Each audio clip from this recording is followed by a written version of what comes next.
Mansa, you knew how much I trusted you. How could you do this? Abena, please, let me explain. Abena, I. Abena, our marriage had problems long before this. Then you should have spoken to me before choosing betrayal.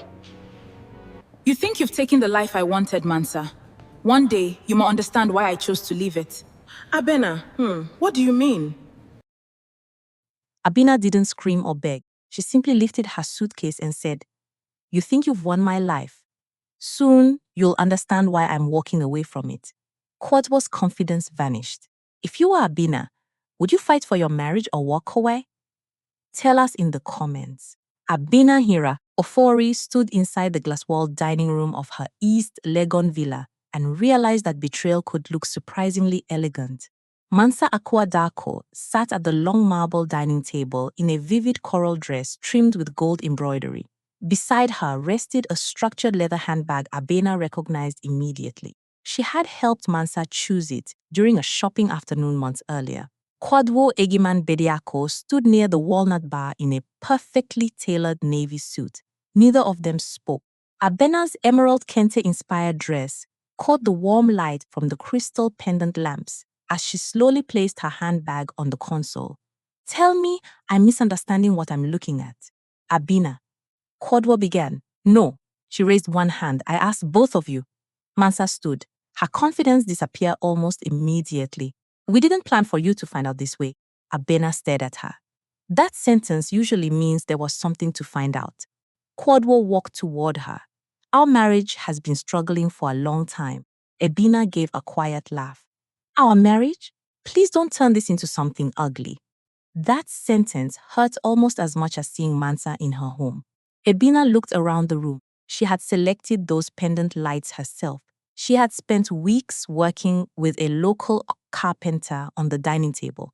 Even the hand-woven kente runner between them had been chosen for an anniversary dinner. Now Mansa was sitting beside it as though auditioning for Abena's life. "How long?" Mansa looked at Kwadwo. Abena noticed. "Don't look at my husband for permission to answer me." Mansa swallowed. "A few months. A few months." Abena thought about every lunch Mansa had cancelled.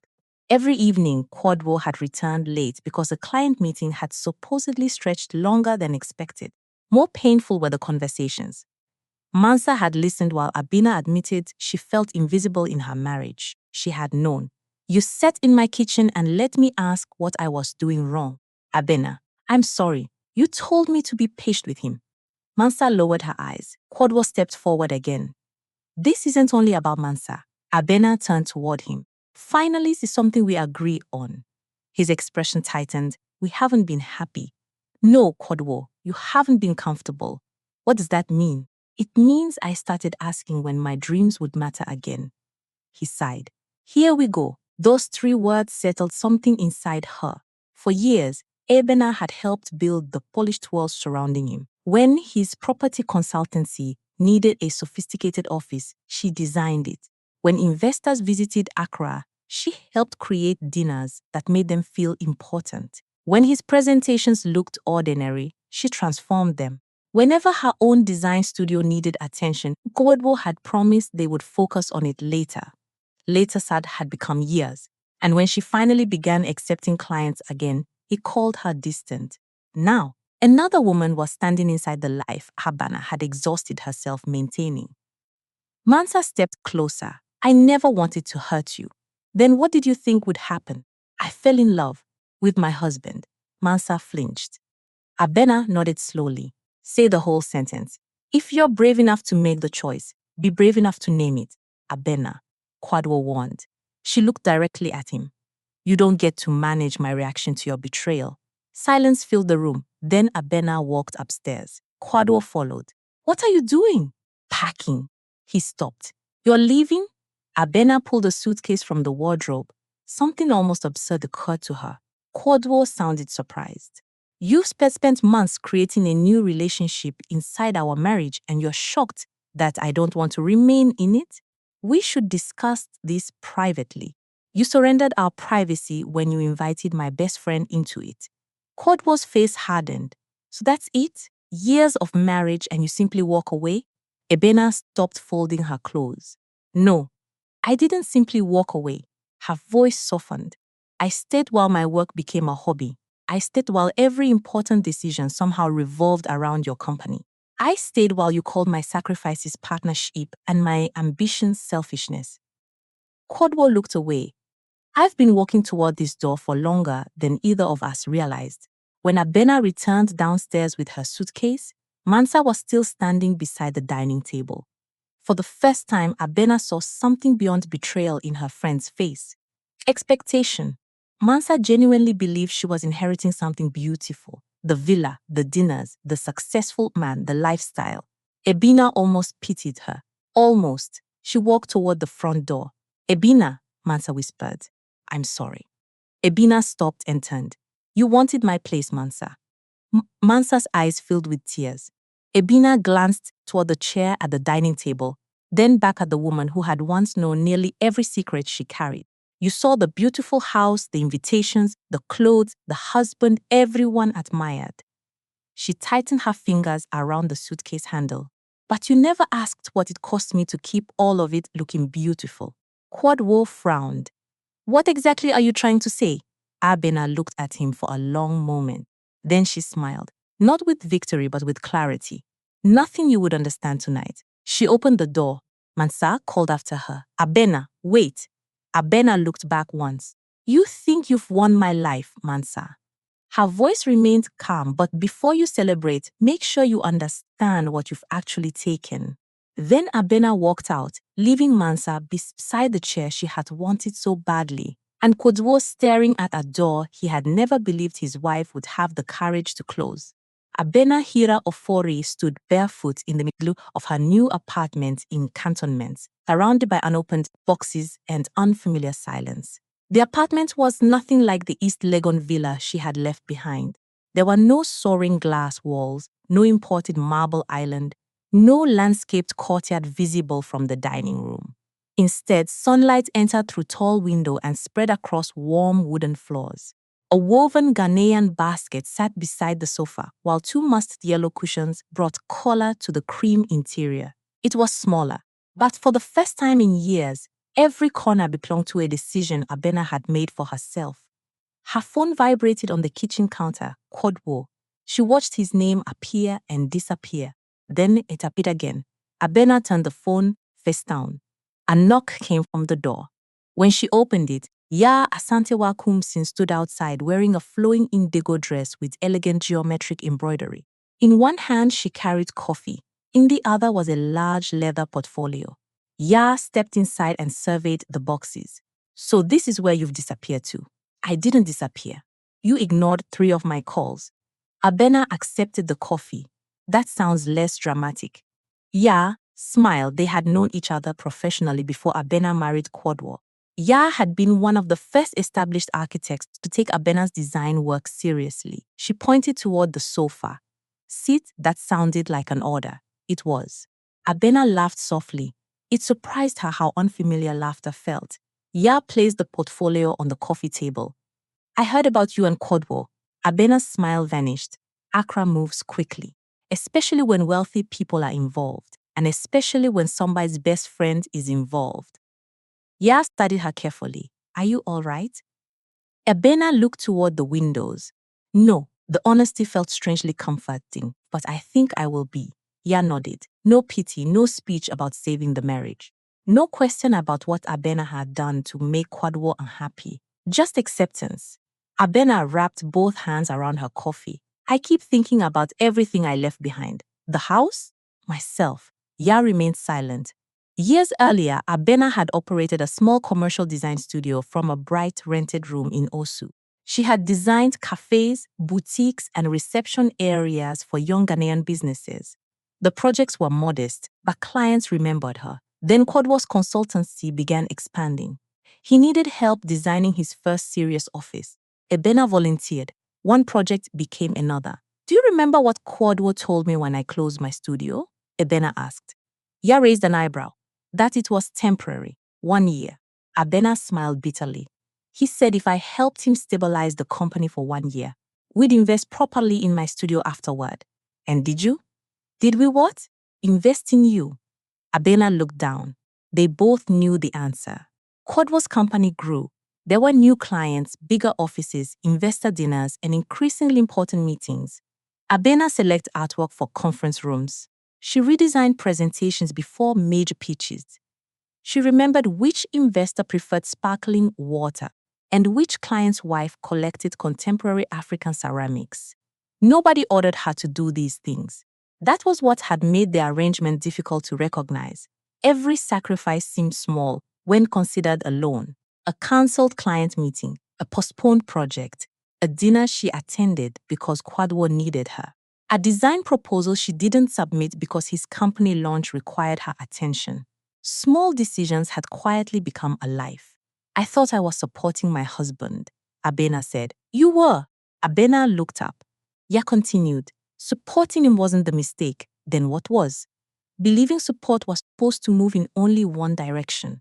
Abena became quiet. That sentence landed harder than she expected. Her phone vibrated again. This time she picked it up. A message from Kwadwo. We needed to discuss the house and what happens next. Abena read it twice. Ya noticed her expression. Him? Yes. Are you going back? Abena placed the phone. To the house? To the marriage? No. The answer came faster than she expected. Ya leaned back. Then we should talk about something else. She opened the leather portfolio. Inside were architectural drawings, material samples, and photographs of an unfinished commercial space.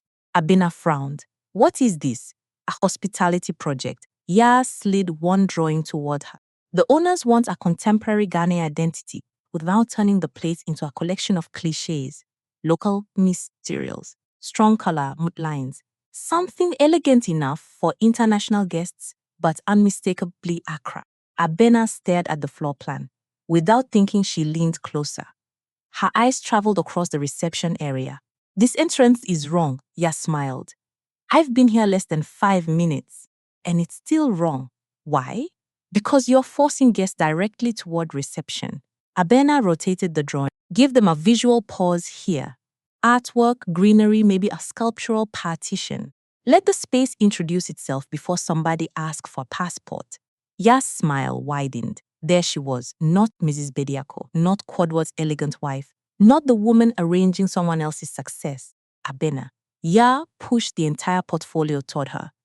I want you to develop the interior concept. Abena froze. I haven't handled a project this size in years. I know, my portfolio is outdated. I know I'd need to rebuild supplier relationships. I know that too. Abena looked suspiciously at her. You're not making a very convincing sales pitch. I'm not selling anything. Ya leaned forward. And I'm not rescuing you, Abena. If your work isn't good enough, I'll tell you. If you miss his deadlines, I'll replace you. Oddly, that made Abena want the opportunity more. Ya tapped the drawing. I don't need to know what your husband thinks about your talent. She paused. I need to know what you think. Abena looked down at the plans. Fear appeared first, then something she had almost forgotten. Excitement. For years, she had waited for the perfect moment to return to her own work. Perhaps there was no perfect moment. Perhaps sometimes a woman rebuilt her life while boxes were still unopened. Abena reached for a pencil. Ya watched her. Well, Abena drew a clean line across the entrance plan. Move the partition here. Ya laughed. I'll take that as a yes. Abena smiled. Outside the windows, Accra continued moving without waiting for her heartbreak to finish. For once, Abena was grateful. She bent over the drawings again, and somewhere beneath the grief, the woman she had placed on hold for years quietly began returning. Mansa Akua stood before the floor-to-ceiling mirror in the East Legon villa, smoothing the waist of her sapphire blue Ankara gown while Kwadwo Ageman Bediako waited downstairs. The dress was new. The bedroom was not. That difference bothered her more than she wanted to admit. Abena's clothes were gone, and most of her personal photographs had disappeared with them, yet traces of her remained everywhere. The cream curtains, the bronze lamps, the hand-carved stool near the window, even the arrangement of decorative baskets on the far wall had been chosen by Abena. Mansa had once admired this room as a guest. Now she slept in it. She should have felt victorious. Instead, she sometimes felt like an actress who had entered a beautiful stage after the previous woman had left without explaining the script. Mansa? Kwadwo called from downstairs. We're going to be late. I'm coming. She picked up her gold clutch and walked down the floating staircase. Kwadwo looked up. For a moment, his expression softened. You look beautiful. Mansa smiled. Only beautiful. He laughed and kissed her cheek. Dangerously beautiful. That was the Kwadwo she had fallen for. Charming, polished, confident. The man who once told her that Abena had become cold and distant. The man who said Mansa made him feel understood again. Tonight, they were hosting several business associates for dinner in the villa's landscaped courtyard. Kwadwo's company was pursuing a hospitality development, and he wanted this evening to feel relaxed but impressive. Mansa had been excited when he asked her to help. Events were her profession. She had spent days coordinating the floral arrangements, musicians, catering, and table settings. She selected bold orange heliconia flowers against deep green foliage and chose contemporary Ghanaian ceramics for the tables. When she reached the courtyard, the staff was still arranging place settings. Kwadwo glanced around. Where are the printed menus? Mansa stopped. The caterer said they weren't necessary. Everyone already chose their meals. Kwadwo frowned. That's not the point. What point? Presentation. Mansa laughed lightly. Kwadwo, nobody is going to reject a property deal because there isn't a card beside their plate. He didn't laugh. Abena always had them. The sentence arrived casually. That made it worse. Mansa's smile faded. Then perhaps you should have asked Abena to organize the dinner. Kwadwo looked surprised. Why are you being sensitive? I'm not. You clearly are. Mansa adjusted one of her bracelets. Forget it. The guests arrived soon afterward. Within minutes, she returned to the version of herself she understood best. Warm, sophisticated, socially effortless. She greeted an investment consultant in elegant twi, welcomed his wife, remembered another guest's preference for sparkling water, and introduced two people who immediately discovered a shared business interest. Kwadwo watched approvingly. Later, while the guests admired the courtyard, he leaned close to her. This is what I needed. Mansa smiled. What? A woman who knows how to stand beside me. The compliment warmed her. For a moment, the earlier comparison disappeared. This was what she had believed their relationship would be, a partnership, two ambitious people supporting each other. After the guests left, Mansa kicked off her heels and carried them into the living room. That went well. Kwadwo loosened his tie. It did. You sound surprised. I knew you'd manage. He smiled. You know what I mean? Mansa dropped onto the velvet sofa. I have my own event tomorrow, corporate product launch, large client. Kwadwo nodded distractedly while scrolling through his phone. I remember. Good. Because I may not answer calls while I'm there. He looked up actually. About tomorrow? Mansa immediately recognized the tone. What? I need you at the office before my investor presentation. She stared at him. You said you remembered my event.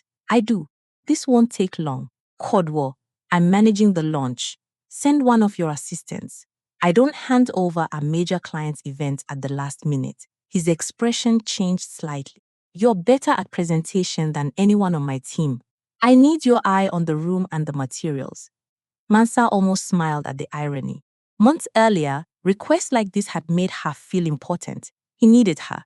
Wasn't that what love looked like? I'll see what I can do, she said. Thank you. He kissed her forehead and walked toward his study. Mansa remained on the sofa. Her eyes drifted toward the dining room. Ebena's chair sat at the end of the marble table. For weeks, Mansa had avoided sitting there when she was alone. She had no idea why. Her phone rang. It was one of her assistants. Mansa, the florist wants final confirmation for tomorrow. Approve the original design. And you're still arriving personally, right? Mansa hesitated. Yes. After ending the call, she walked toward Kwadwo's study. He was reviewing a presentation on his laptop. Kwadwo, yes? I can't come to your office tomorrow. He looked up slowly. I have a responsibility to my client. So do I understand. His voice suggested that he didn't. Mansa leaned against the doorway. Then why do you look annoyed? I'm not annoyed. You are. Kwadwo closed his laptop. Mansa, One thing Abena understood was that sometimes the bigger opportunity had to come first. There it was again. Abena. Mansa stared at him. And your opportunity is always the bigger one. That isn't what I said. It sounded very close. Kwadwo exhaled impatiently. This is exactly how unnecessary arguments begin. Mansa felt something cold settle beneath her ribs. She had heard that phrase before, not from Kwadwo, from Abena. During one of the many evenings when Abena had sat across from her and wondered why every conversation about her career somehow ended with her apologizing. Back then, Mansa had believed her friend was becoming resentful, difficult, ungrateful. Now she stood inside the beautiful house Abena had left behind and heard the same argument from the other side. Kwadwo reopened his laptop. Can we not ruin a good evening? Mansa said nothing. She walked back toward the dining room and looked at the chair she had once imagined represented everything Abena had been lucky to possess. For the first time, Mansa wondered whether she had mistaken a beautiful seat for a comfortable one. And somewhere across Accra, the woman who had walked away from it was beginning to build something Mansa still did not understand.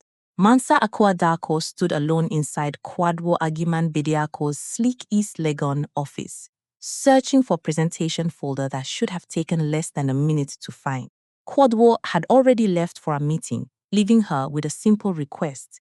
The hospitality proposal should be in the walnut cabinet, he had said. Bring it when you come. Mansa opened the cabinet. There was no proposal. Instead, she found several cream binders arranged neatly across two shelves. One carried the name of Kwadwo's company. Another contained photographs of the office before its renovation. A third was filled with samples of fabrics, wood finishes, locally made ceramics, and handwritten supplier notes. Mansa pulled it out. The handwriting stopped her. She knew it immediately. Abena.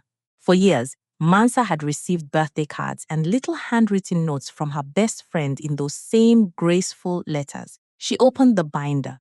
The first pages contained sketches of the reception area, furniture placement, lighting suggestions, color palettes, notes about creating a contemporary Ghanaian identity without making the office feel decorative or forced. Mansa frowned. She knew Abena had helped design the office. She had never understood how much. Another binder contained presentation templates, another contained event plans, client dinners, guest preferences, catering contacts, florists, drivers, photographers, even recommendations for artwork by Ghanaian artists that could be rotated through the office. Mansa slowly sat down. This wasn't a wife's collection of casual suggestions, it was work. Detailed, intelligent, professional work. The door opened. Kwadwo's operations manager, Kojo Ensong, entered carrying a tablet. He stopped when he saw the binders. Looking for something? Kwadwo's hospitality proposal. Top drawer. Mansa opened it. There it was. She should have closed the cabinet. Instead, she held up one of Abena's binders. Did Abena make all of these? Kojo hesitated. She created most of the original system. What system? Kojo gestured around the office. This Mansa looked confused. She designed the office? More than that. Kojo sat across from her. When the company was smaller, we didn't have separate teams for everything. Abena helped with the visual identity, client experience, presentations, events. She knew how Kwadwo wanted the company to feel before most of us knew how to describe it. Was she employed here? Kojo's silence answered before his words did. Not officially. Mansa stared at the binder. Was she paid? You'd have to ask them. That answer made her uncomfortable. Kojo stood. I should get back to work. Kojo. He stopped. Why did she stop? He considered the question. I don't know everything that happened in their marriage. I'm not asking about their marriage. Maybe you are. Then he left. Mansa remained seated. For months, Kwadwo had described Abena differently, unsupportive, restless, increasingly obsessed with rebuilding her own career. According to him, success had changed their marriage because Abena had stopped appreciating what they had built together. But the binders told another story. They showed exactly how much she had helped build. Mansa remembered sitting across from Abena in expensive cafes while her friend tried to explain why she felt lost. I don't know what happened to my studio, Abena had once said. Mansa had laughed gently. You have a beautiful home and a successful husband. You can restart whenever you want. How easy that sentence seemed now. Whenever you want. As if time simply waited for women. As if ambitions remain untouched when postponed year after year. As if supporting someone else's dream required no energy from your own. Mansa closed the binder. Her phone rang. Kwadwo, did you find the proposal? Yes, good. Can you also check the final slides? I have my own client work. It'll only take a few minutes. Mansa looked at the shelves. How many years did Abena do this? Silence. Do what? Your presentations, your events, your office, your client dinners. Kwadwo sighed. Mansa, not this again. I'm asking a question. She helped me. I helped her. We were married. Did she get paid? What kind of question is that? A simple one. Kwadwo's voice became colder. Marriage isn't an invoice. Mansa looked at Abena's handwriting. No, but work is still work. Where is this coming from? Mansa didn't answer immediately. She remembered all the times she had privately judged Abena. She had thought her friend possessed everything a woman could reasonably want and somehow still found reasons to complain. Perhaps Mansa had admired the finished house without noticing who was carrying the bricks. Kwadwo, why did Abena really leave? You know why, because of us. Obviously, that was part of it. Part? He exhaled. I'm about to walk into a meeting. Can we discuss this later? The call ended. Mansa lowered the phone. For the first time, she noticed something she had ignored from the beginning. Kwadwo always spoke about Abena's departure as though she had abandoned something precious. But Abena herself had never behaved like a woman who regretted leaving. Mansa returned the binders carefully to the cabinet. One slim folder remained on the desk. Inside was an early concept for Abena's old design studio. At the bottom of one page, she had written a sentence to herself: build spaces where people can still recognize themselves. Mansa read it twice. She thought about the East Legon villa, about Abena's chair, about the life she had wanted. Then she thought about how quickly Kwadwo had begun asking her to rearrange her professional obligations around his. For the first time, Mansa wondered whether she had stolen a prize at all. Perhaps she had simply stepped into a vacancy. And perhaps the most important question was no longer why Abena had lost her husband. It was why a capable woman who had helped create so much had finally decided that walking away was worth the cost. Abena Naira Ofori stood inside an unfinished boutique hotel in Accra, staring at a wall that looked nothing like the drawing in her hands. The lobby was supposed to feel warm and sophisticated, blending contemporary Ghanaian design with understated luxury. Instead, the newly installed wooden panels too dark, making the entrance feel narrower than it was. Abena folded her arms over her burnt orange linen dress. No, the contractor beside her looked confused. No, we're changing it, he frowned. Madam Abena, the panels are already installed. I can see that. Removing them will cost money. Leaving them will cost the client more. How? Because every guest who enters will feel like they're walking into a corridor instead of a hotel. The contractor glanced at Ya Asante Kumson, who stood nearby in a striking turquoise outfit. Ya didn't rescue Abena. She simply said, she's responsible for the interior concept. Ask her. Abena appreciated that. The contractor sighed. What do you suggest? Abena approached the wall. Keep the lower section. Replace the upper panels with lighter timber slats and open the center for commissioned artwork. That changes the fabrication. Yes, and the lighting, adjust it. The man stared at her. Abena smiled. You asked. For the first time in years, she wasn't softening a professional's opinion because someone might call her difficult. Eventually, the contractor nodded. I'll speak with the workshop. When he walked away, Ya approached. You enjoyed that. You absolutely did. Abena laughed. Then her smile faded when she looked across the unfinished lobby. Returning to design had not been the graceful comeback she once imagined. One potential client had rejected her proposal. Another had reduced the budget so severely that she declined the project. A supplier she once worked with no longer remembered her. She had spent evenings relearning software that younger designers used effortlessly. There were moments when she wondered whether she had waited too long. Ya seemed to read her expression. What? Nothing. That's really true. Abena lowered the drawings. I used to be faster. You used to practice every day. I used to walk into a room and know exactly what I wanted. And now I question everything. Ya nodded. Good. Abena frowned. Good? Confidence without reflection makes terrible designers. That sounds suspiciously like something you invented because I'm struggling. Of course, mentors need dramatic sentences. Abena smiled again. Ya's expression softened. You're rusty, Abena. You're not incapable. Those words stayed with her. They walked toward the future reception desk. Samples covered a temporary work table, woven textiles, polished brass, stone, timber, and ceramic pieces from local makers. Abena picked up a patterned fabric. I want these behind the reception seating. Why? Because the rest of the lobby is controlled. Clean lines, quiet materials. It needs one moment that feels joyful. Ya nodded approvingly. That's you. What is? Your work. Abena looked surprised. You always leave one place in a room where color refuses to apologize. The comment touched something deeper than design. Her phone rang inside her handbag. She checked the screen. Kwadwo. Abena hesitated before answering. Hello, we need to finalize several things. His voice was formal. The lawyers are handling most of it. I know.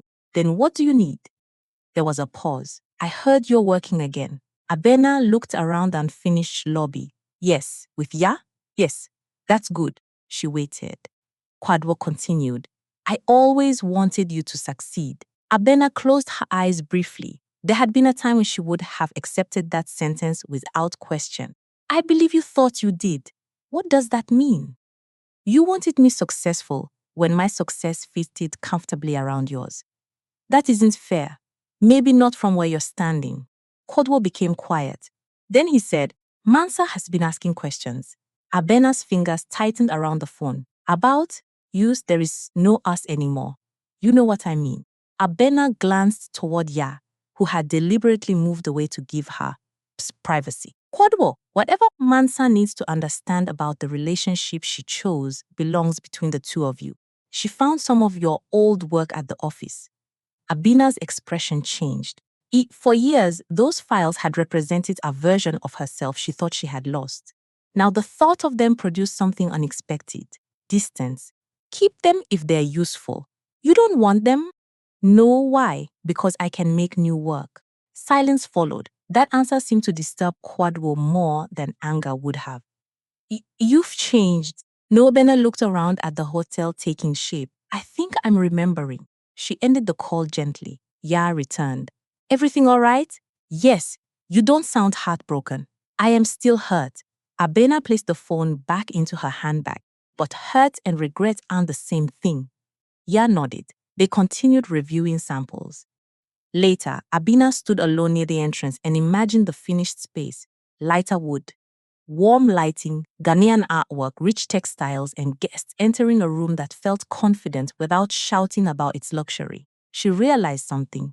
She was exhausted, but this exhaustion felt different. For years, she had spent her energy maintaining someone else's momentum and calling it partnership. Now, every difficult decision, rejected proposal, and corrected mistake belonged to something she was building herself.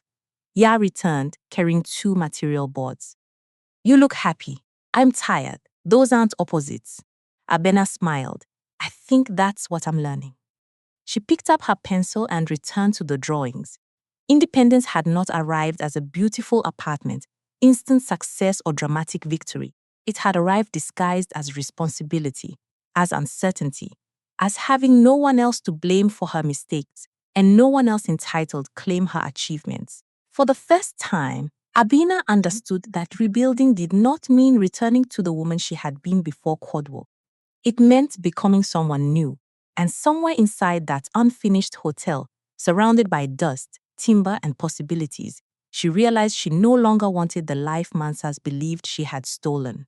She wanted the one she was finally designing for herself. Mansa Akua Darko stood in the dressing room of the East Legon Villa, staring at 2 dresses hanging from the brass rail. One was a vibrant magenta Ankara gown she had chosen for an important corporate launch she was managing. The other was an elegant gold dress Kwadwo wanted her to wear to a private investor dinner. Only one problem remained. Both events required her presence. Kwadwo appeared in the doorway wearing a charcoal suit. "You're not dressed." "I am." He looked at her outfit. "For your event?" "Yes." His expression tightened. "Mansa, I told you tonight matters. So does my client. You have assistants and you have employees. That isn't the same." Mansa slowly turned toward him. "Why?" Kwadwo loosened his cuff. "Because this dinner could influence a major development agreement, and my lunch could determine whether a client gives my company 3 more contracts." Kwadwo sighed. "Can we not turn everything into a competition?" Mansa almost laughed. Nobody had mentioned competition except him. "I committed to this client weeks ago. The investor confirmed recently. Things change. Then you adjust." His eyebrows rose. "I adjust?" "Yes." The room became quiet. Mansa recognized the look on his face, the restrained disbelief of a man unused to hearing that his schedule might not automatically become someone else's priority. "You're my partner," Kwadwo said. "Exactly. Then sometimes you sacrifice." Mansa stared at him. "Sometimes? What is that supposed to mean? When was the last time you cancelled something important for my work?" He opened his mouth. No answer came. Mansa nodded slowly. "That is what I thought." Kwadwo walked toward the window. "I don't understand what's happened to you lately." Nothing had happened to her. She had simply started noticing the binders in his office, Abena sketches, the client systems, the events, the years of professional labor hidden beneath the comfortable word support. And now, Mansa could see how easily the same pattern was beginning again. Kwadwo turned. "When we started this relationship, you understood me." "What does that mean?" "You supported my ambitions." "I still do. Not like before." Mansa felt a strange chill. She remembered Kwadwo describing his marriage to Abena. "She stopped believing in me. Everything became about her career." She changed. Mansa had accepted those sentences because they made their affair easier to justify. If Abena had failed him, then Mansa wasn't stealing anything. She was giving Kwadwo what his wife had refused to give: understanding, support, peace. But what if Abena had simply stopped disappearing? What happened when Abena started working again? Mansa asked. Kwadwo's expression changed. "Why are we discussing her? Answer me. This obsession is becoming ridiculous. Did you support her?" "Of course." "How?"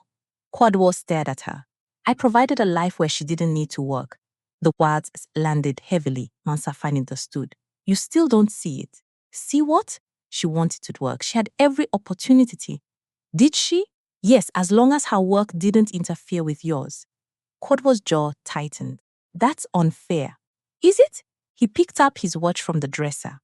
"I am not spending the evening defending a marriage that's already over." Mansa watched him fascinated. "Did she leave because of me?" Kwadwo stopped. "You know the answer." "No, I know I betrayed my friend. I know you betrayed your wife. I'm asking something different." She stepped closer. "If I had never happened, would Abena still have left you?" Silence. For once, Kwadwo didn't have a polished response. Mansa's heartbeat quickened. "Kwadwo?" He looked away. Finally, he spoke. "You are the final reason." Mansa went still. "The final reason. Don't twist my words. What were the other reasons?" "We had problems." "What problems?" She became unhappy. "With what?" "With everything." Mansa shook her head. "No, that's what you always say." She became unhappy. She became distant. She changed. Her voice remained controlled. "But you never say what you did." Kwadwo's face hardened. "I gave that woman everything." Mansa looked around the luxurious dressing room, the custom cabinetry, the polished stone, the designer lighting, the expensive clothes. Suddenly she understood why Abena had been able to leave them. "You gave her things?" Kwadwo stared at her. "Excuse me?" "You gave her a beautiful house and expected it to answer every question she had about her life." "Be careful, Mansa." "Of what?" "Becoming exactly like her." The sentence should have frightened her. Instead, something inside Mansa became very clear. "Maybe that's what you've been afraid of." "What?" "That eventually I would understand her." Kwadwo laughed without humor. "You think finding some old folders makes you an expert on my marriage?" "No." Mansa picked up her clutch. "But being asked to make myself smaller is teaching me quickly." She walked toward the door. Kwadwo followed. So you're choosing a corporate lunch over your relationship? Mansa turned. No, I'm choosing to honor commitment I made before you changed your plans. You're splitting hairs. No, Kwadwo, I'm finally separating partnership from obedience. His face went still. For a moment, Mansa saw the entire relationship differently. She had believed Abena lost because Kwadwo chose another woman. But perhaps Abena's victory had happened much earlier, when she finally stopped measuring her worth by whether Kwadwo chose her at all. Mansa reached the doorway. Kwadwo? He said nothing. I did something terrible to Abena. His expression softened slightly. I betrayed the woman who trusted me most because I thought being chosen by you meant I had won something, Mansa. But now I understand the part I never bothered to ask. She looked around the magnificent room one last time. Why would a woman walk away from all this? Kwadwo remained silent. Mansa opened the door because sometimes the most expensive room in the house is the one where a woman has to keep shrinking to stay inside it. Then she left for her own event. And for the first time since entering Abena's former life, Mansa was no longer wondering how she could keep her place. She was wondering whether she wanted it at all. Abena Nira Ofori stood inside her newly rented design studio in cantonments, arranging material samples across a long oak table when the glass door opened behind her. She expected Ya. Instead, Mansa Kwadwo walked in. Abena's hands stopped moving. Mansa wore a sophisticated plum Ankara dress with subtle gold detailing, but the confidence she once carried into every room seemed absent. For several seconds, neither woman spoke. Finally, Abena placed the fabric sample down. What are you doing here? I wanted to talk. You have my number. I wasn't sure you'd answer. You were right. Mansa absorbed the response without protest. Her eyes moved around the studio. Large design boards leaned against one wall. Samples of Ghanaian textiles, timber, and stone covered another table. A framed concept drawing hung near the window. So this is yours? I'm renting it. I didn't ask who owns the building. Abena looked at her. Mansa gave a faint smile. I meant this life. Abena's expression softened only slightly. Yes, it suits you. Thank you. Silence returned. Mansa walked toward a display board but stopped before touching it. I found your old work at Kwadwo's office. Abena's face remained calm. He told me, I didn't know. Didn't know what? How much you did? Abena folded her arms. You knew enough. Mansa looked down. That was the difference between regret and accountability. Regret wanted comfort, accountability accepted uncomfortable truths. You're right, Mansa said. Abena had expected excuses. She hadn't expected agreement. Mansa continued. You told me you were unhappy. You told me you felt like your life had become an extension of his. I heard you. Her voice became quieter. I just didn't believe you. Why? Because I wanted what you had. Abena stared at her former friend. Mansa looked around the studio. Your house, your clothes, the dinners, the successful husband. People respected you when you enter a room with him. And you thought that was my life? I thought you didn't appreciate it. The honesty stung. Abena pulled out a chair. Sit. Mansa hesitated, then obeyed. Abena sat across from her. Do you know what hurt more than the affair? Mansa's eyes lifted. You knew me. Abena's voice remained steady. You knew what I had given up. You knew how confused I was becoming. You watched me question myself, and instead of telling me the truth, you used my vulnerability to become close to my husband. Tears appeared in Mansa's eyes. I know. No, you know now. Mansa nodded. Yes, neither woman tried to escape the weight of that distinction. Eventually, Mansa asked the question she had carried into the studio. Why didn't you fight for him? Abena looked almost surprised. Fight who? Me, a sad smile touched Abena's face. Mansa, by the time I discovered you, I wasn't fighting another woman. She glanced around the studio. I was fighting to remember myself. Mansa's eyes filled completely, but Gun continued. For years, I kept thinking one more sacrifice would make everything balanced. One more cancelled project, one more client dinner, one more season supporting his company. She shook her head. But there was always another reason my life could wait. Did you know you were going to leave before you discovered us? I knew something had to change, but not necessarily the marriage. No, that answer surprised Mansa. so I destroyed it.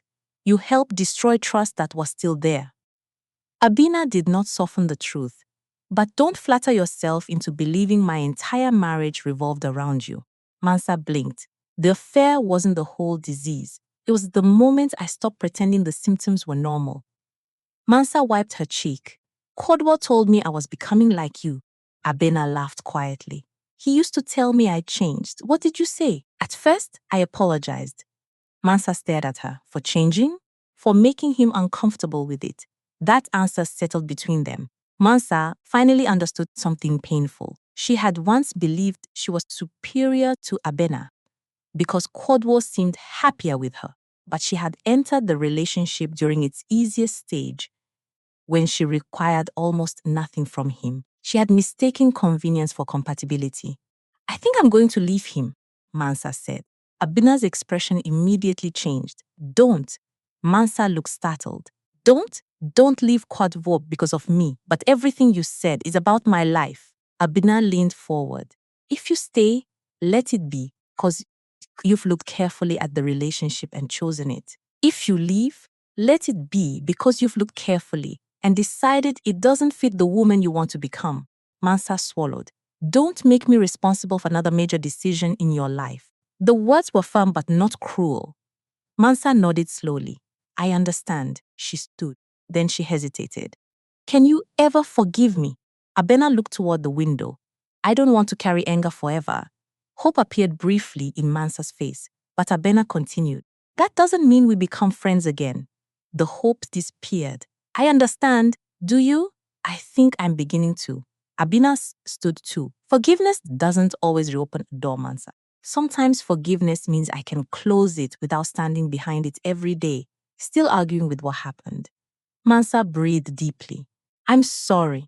This time, she didn't ask Abena to make the apology easier. Abena nodded. I believe you. Mansa reached the glass door before stopping. I used to think you walked away because I won. Abena said nothing. Mansa looked back. Now I think you walked away because you finally understood there was nothing left there you needed to win. Abena's expression softened. Maybe you're finally asking the right questions. Mansa stepped outside. Abena watched her disappear beyond the glass. There was no reconciliation, no embrace, no restored friendship. Yet Abena felt lighter, not because Mansa was suffering, not because Kwadwo's new relationship was beginning to fracture, but because the woman who had betrayed her finally understood something Abena herself had needed years to learn. A woman could forgive without returning. She could understand without excusing, and she could close a door without spending the rest of her life standing beside it.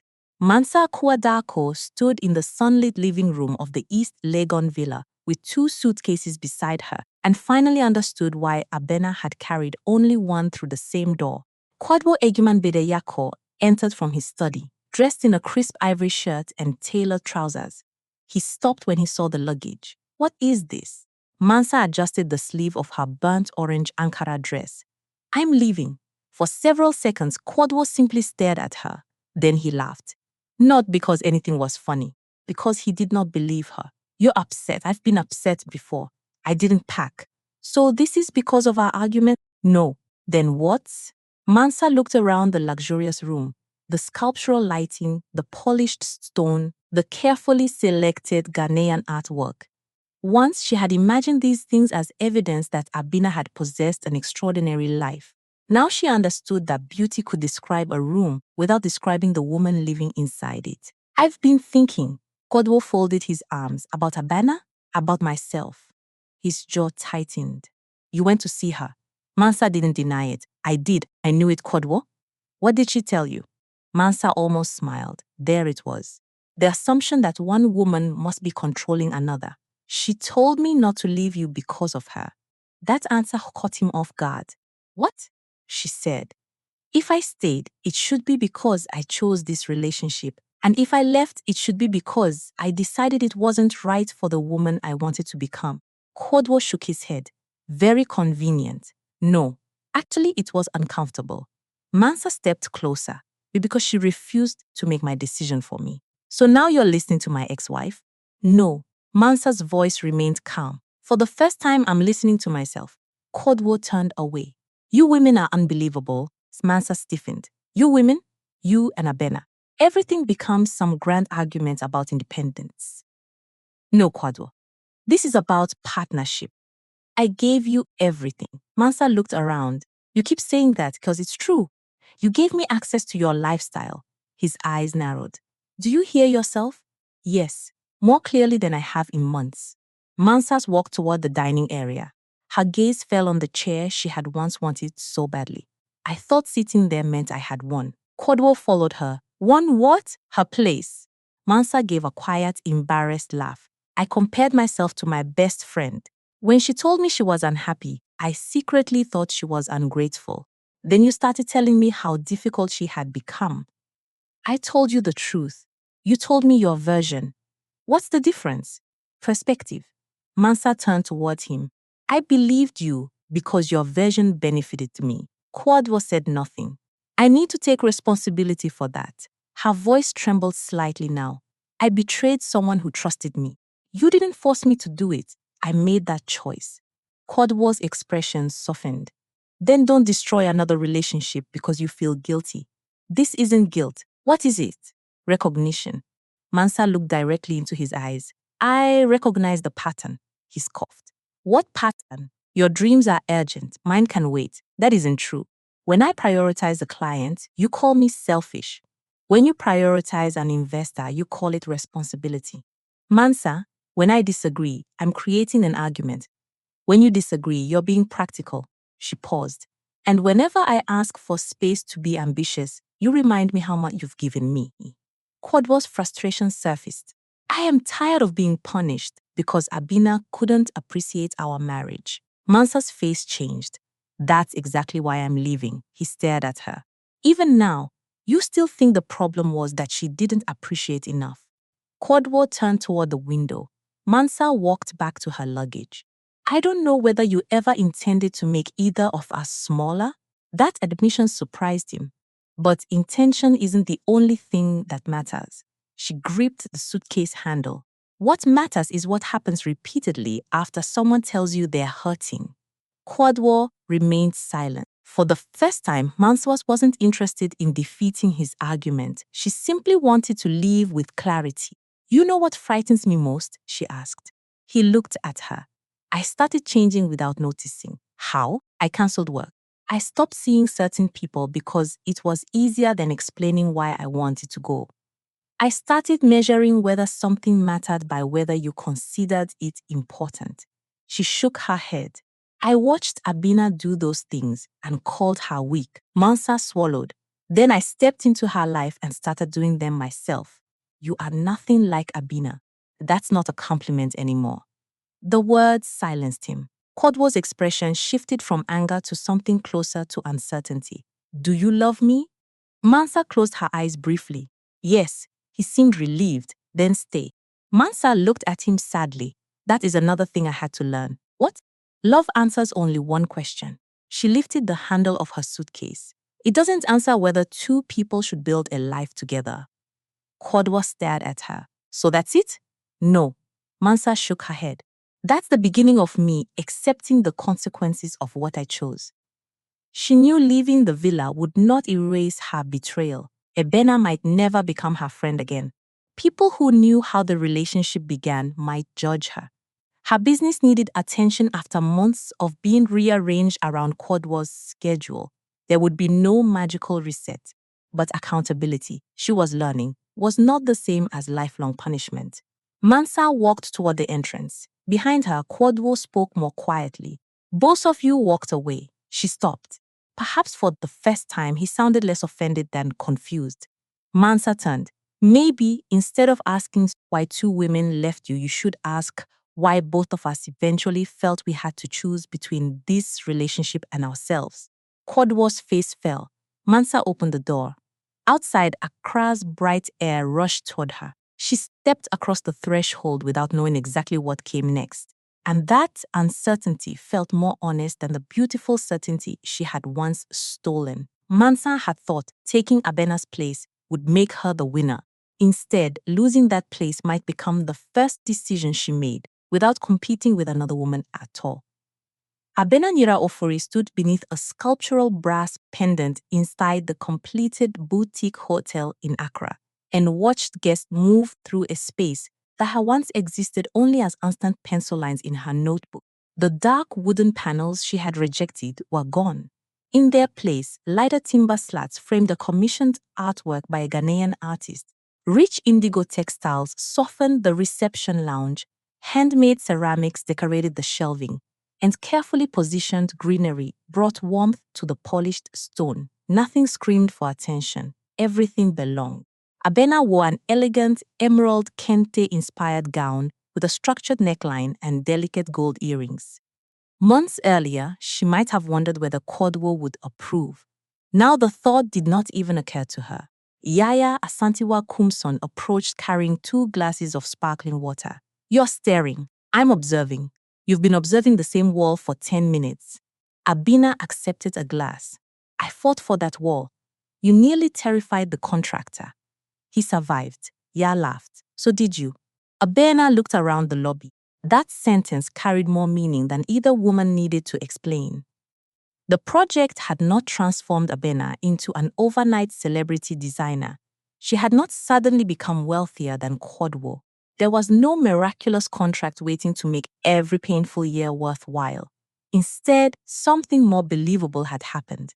Her work had become hers again. Her name appeared on the design credits. Clients called because they wanted her judgment. Her studio had several new projects under consideration, and she had hired a young design assistant to help organize material libraries and supplier schedules. Small foundations. Real foundations. "Are you proud?" Ya asked. Abena smiled. "Yes, good." Ya raised her glass. "You finally learned to answer without apologizing." Before Abena could respond, movement near the entrance caught her attention. Mansa Akua Dako had arrived. She wore a sophisticated cobalt blue Ankara suit over a golden blouse, carrying a small clutch rather than the expensive handbags she once seemed unable to leave home without. Their eyes met. Mansa stopped. So did Abena. Ya noticed. "No. Do you want me to remove her?" Abena laughed. "You're an architect, not security. I contain multitudes." Goya squeezed her shoulder and walked away. Mansa approached carefully. "The hotel is beautiful. Thank you. I mean it. I know." There was no hostility in Abena's voice, but there was also no invitation to pretend the past had disappeared. Mansa glanced around. "I recognize your work now." Abena raised an eyebrow. "Now?" Mansa smiled sadly. "I used to recognize expensive things. That's different." Abena understood exactly what she meant. "How is your business?" "Recovering." Mansa had moved into a modest apartment and returned her attention to the event company she had neglected while trying to fit herself into Kwadwo's world. Some clients had moved on. Others returned. She was rebuilding slowly. "I lost an account I probably deserved to lose," Mansa admitted. "I kept changing meetings around Kwadwo's schedule. Eventually, the client stopped trusting mine. That must have hurt." "It did." Mansa paused. "But consequences aren't always punishment." Abena studied her. That sounded something the old Mansa would never have said. "Sometimes they're information." Mansa continued. "They show you what your choices were costing." Abena nodded. Across the lobby, guests admired the artwork and spoke with hotel representatives. Mansa looked at Abena. "I don't expect us to become friends again." "Good." They both laughed softly. It was the first uncomplicated laugh they had shared since everything broke. Mansa's expression became serious again. "I used to think forgiveness meant getting back what I lost. And now, sometimes it means accepting that you don't." Abena held her gaze. There was no need to reward Mansa's growth with renewed friendship. Mansa had changed because changing was her responsibility. That was enough. "I'm glad you're doing well," Abena said. Mansa nodded. "So am I." A familiar figure appeared beyond the glass entrance. Kwadwo. He had been invited because his consultancy had advised one of the project's early development partners. For a moment, all three saw one another. Kwadwo approached slowly. He looked polished as always, dressed in a deep navy suit, but something about his manner had changed. Less certainty, more thought. Abena, Kwadwo, his eyes traveled across the lobby. "You designed all of this?" "With the project team." He nodded. It looks remarkable. Thank you. Then he noticed Mansa. Mansa, Kwadwo, no dramatic confrontation followed. Nobody needed one. Kwadwo looked between the two women who had once competed directly or indirectly for a place beside him. Now neither stood there. I suppose this is strange, he said. Mansa shook her head. Only if we make it strange. Kwadwo gave a faint smile. Then he turned toward Abena. I've been thinking about something you once said. What? That I wanted your success only when it fitted comfortably around mine. Abena waited. I didn't believe you. And now? I don't know if I understood partnerships as well as I thought I did. Abena appreciated the honesty precisely because it wasn't a dramatic promise of transformation. Understanding was not change, but sometimes it was where change had to begin. I hope you figure it out, she said. Kwadwo nodded. For myself? For whoever you become next. He accepted that answer. A hotel representative called Abena from across the lobby. She turned to go. Then she looked once at Mansa and Kwadwo. There was no triumph in her heart, only distance, healthy distance. Abena crossed the lobby toward the people waiting to discuss her work. Behind her, Mansa eventually walked in another direction. Kwadwo remained where he was for a moment before joining his business associates. 3 people, 3 separate roads. Abena had once believed healing would mean getting back everything betrayal had taken from her. She had been wrong. Healing had not returned her old marriage, her old friendship, or the years she had spent postponing herself. It had given her something more valuable, the ability to stop needing the past to become different before she could move forward. She reached the center of the lobby and looked around at the space she had created. For years, Abena had designed rooms where other people could feel important. Now she had finally designed a life in which she no longer had to become smaller for someone else to feel large, and that was a place she intended to remain. Abena Haira Ofori unlocked the doors of her expanded design studio and smiled at the colorful space before her.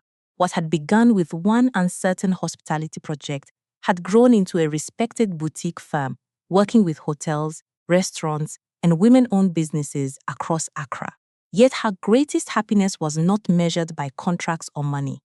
She had learned to protect the quiet mornings, friendships, and personal dreams she once sacrificed too easily. Mansa Akua had rebuilt her event company as well, this time refusing to abandon her own commitments to make herself convenient for someone else. She and Abena never became best friends again, but when their professional paths occasionally crossed, they greeted each other with genuine respect rather than bitterness. Kwadwo also began examining the patterns that had damaged both relationships, learning that providing luxury was not the same as creating partnership. There was no dramatic reunion and no woman returned to him. That was what made the ending peaceful. Abena eventually understood that happiness did not require replacing everything she had lost. Some endings created empty spaces because life intended those spaces to remain open until a woman was ready to fill them with choices that finally belonged to her. The deepest lesson of Abena's story is that a beautiful life and a meaningful life are not always the same thing. Mansa once looked through the windows of Abena's luxurious home and believed she was seeing a woman who possessed everything. She saw the successful husband, elegant dinners, fashionable clothes, and social status, but she could not see the compromises hidden behind them. This creates an important question for every viewer. How often do we envy another woman's position without knowing what maintaining that position costs her? The story also shows that betrayal and accountability can exist beside compassion. Mansa was wrong to betray Abena, and her regret did not automatically earn back their friendship. Yet making a terrible choice did not mean she had to remain trapped in that choice forever. Growth required admitting what she had done, accepting what could not be restored, and behaving differently afterward. Most importantly, Abena teaches that boundaries are not revenge. Forgiving someone does not require giving them the same access to your life again. Sometimes maturity means wishing someone well from a distance. A woman's greatest victory is not being chosen over another woman. It is building a life where she no longer has to abandon herself to belong.